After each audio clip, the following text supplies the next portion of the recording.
Election ಬ್ಯಾಟಲ್ಗೆ ಇವತ್ತೇ climax. ಮತಯುದ್ಧ ಹೇಗ್ ಸಾಗ್ತಾ ಇದೆ? 3 ಕ್ಷೇತ್ರಗಳಲ್ಲಿ ಬಿರುಸುಗೊಂಡಿದೆಯಾ ಮತದಾನ? ಡೀಟೇಲ್ಸ್ ಬರ್ತಾ ಇದೆ ನೋಡಿ. 11 ಗಂಟೆ ಬಳಿಕ ಮತ್ತಷ್ಟು ಚುರುಕು ಪಡಿತಾ ಇದೆ ಮತದಾನ. ಶಿಗ್ಗಾವಿಯಲ್ಲಿ 26.61% ಮತದಾನ ಆಗಿದೆ. ಚನ್ನಪಟ್ಟಣದಲ್ಲಿ 22.28% ಮತದಾನ ಆಗಿದೆ. ಸಂಡೂರಿನಲ್ಲಿ 20% ಮತದಾನ ಆಗಿರೋದ್ರ ಬಗ್ಗೆ ಮಾಹಿತಿ ಲಭ್ಯ ಆಗ್ತಾ ಇದೆ. 11 ಗಂಟೆ ಬಳಿಕ ಶರವೇಗ ಪಡೆಯುವತ್ತ ಸಾಗ್ತಾ ಇದೆ. 3 ಕ್ಷೇತ್ರಗಳ ಕಂಪೇರ್ ಮಾಡಿದ್ರೆ ಸದ್ಯಕ್ಕೆ ಶಿಗ್ಗಾವಿಯಲ್ಲಿ ಹೈಯೆಸ್ಟ್ ಪರ್ಸೆಂಟೇಜ್ ಕಾಣಿಸ್ತಾ ಇದೆ. ಚನ್ನಪಟ್ಟಣ ಕೂಡ ಹಿಂದೆ ಬಿದ್ದಿಲ್ಲ. ಸ್ವಲ್ಪ 3ನೇ ಸ್ಥಾನದಲ್ಲಿ ಇರೋದು ಸದ್ಯಕ್ಕೆ ಸಂಡೂರು. ಬಟ್ ಅಲ್ಲೂ ಕೂಡ ಉತ್ತಮವಾಗಿ ಮತದಾನ ಆಗುವಂತಹ ನಿರೀಕ್ಷೆ ಸದ್ಯಕ್ಕಿದೆ. ಒಂದು ಗಂಟೆ ಅಷ್ಟೊತ್ತಿಗೆ 35 to 40% ಆದರೂ ಕೂಡ ಬೈ ಎಲೆಕ್ಷನ್ ಅಲ್ಲಿ ಉತ್ತಮ ವೋಟಿಂಗ್ ಪರ್ಸೆಂಟೇಜ್ ಆಗುತ್ತೆ ಅಂತ ಒಂದು ನಿರೀಕ್ಷೆನ ನಾವು ಇಟ್ಕೊಳ್ಬಹುದು. 11 ಗಂಟೆ ಅಷ್ಟೊತ್ತಿಗೆ ಇಷ್ಟು ನಂಬರ್ಸ್ ಕಾಣೋದಕ್ಕೆ ನಮಗೆ ಸಿಗ್ತಾ ಇದೆ. ಸಾಮಾನ್ಯವಾಗಿ ಸಾರ್ವತ್ರಿಕ ಚುನಾವಣೆಗಿಂತ ಬೈ ಎಲೆಕ್ಷನ್ ಅಲ್ಲಿ ಅನೇಕ ಸಂದರ್ಭದಲ್ಲಿ ಮತದಾನದ ಪ್ರಕ್ರಿಯೆ ಹಾಗೂ ವೋಟಿಂಗ್ ಪರ್ಸೆಂಟೇಜ್ ಹೆಚ್ಚೇ ಇರುತ್ತೆ.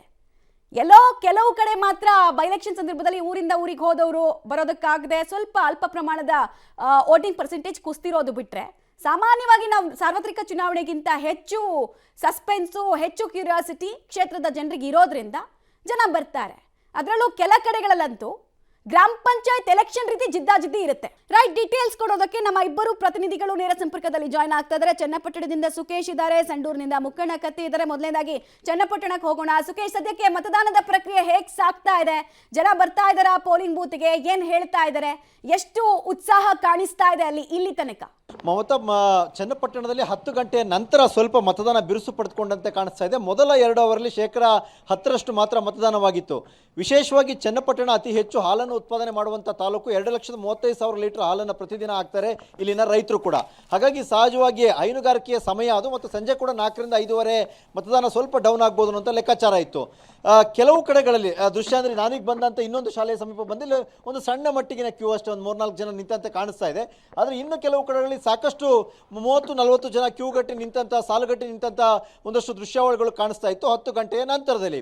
ಹಾಗಾಗಿ ಚನ್ನಪಟ್ಟಣದ ಮಟ್ಟಿಗೆ ಹೇಳಬೇಕು ಅನ್ನೋದಾದರೆ 10 ಗಂಟೆಯ ನಂತರ ಸ್ವಲ್ಪ ಬಿರುಸನ್ನು ಪಡೆದುಕೊಂಡಿದೆ. ಮತ್ತು ಚನ್ನಪಟ್ಟಣದ ಮತದಾರರು ಸ್ವಲ್ಪ ಪ್ರಜ್ಞಾವಂತಿಕೆಯನ್ನು ಕಳೆದ 2-3 ಚುನಾವಣೆಯಲ್ಲಿ ತೋರಿಸಿದಂತೆ ಕಾಣಿಸ್ತಾ ಇದೆ. ಯಾಕಂದರೆ 85% ಜಾಸ್ತಿ, ಅದು 2018 ಚುನಾವಣೆ ಇರ್ಬೋದು, 2023 ಚುನಾವಣೆ ಇರ್ಬೋದು, ಆಗಲೂ ಕೂಡ 85% ಜಾಸ್ತಿ ಮತದಾನವನ್ನು ಮಾಡಿದ್ರು. ಈ ಬಾರಿಯೂ ಅಷ್ಟು ಆಗ್ಬೋದು ಅಥವಾ ಅದಕ್ಕಿಂತ ಜಾಸ್ತಿ ಆಗ್ಬೋದು ಅನ್ನುವಂಥ ನಿರೀಕ್ಷೆ ಕೂಡ ಇದೆ. ಉಪಚುನಾವಣೆ ಕಾರಣಕ್ಕಾಗಿ ಸಾಕಷ್ಟು ಎಕ್ಸ್ಪೆಕ್ಟೇಷನ್ ಇರುವಂಥದ್ದು.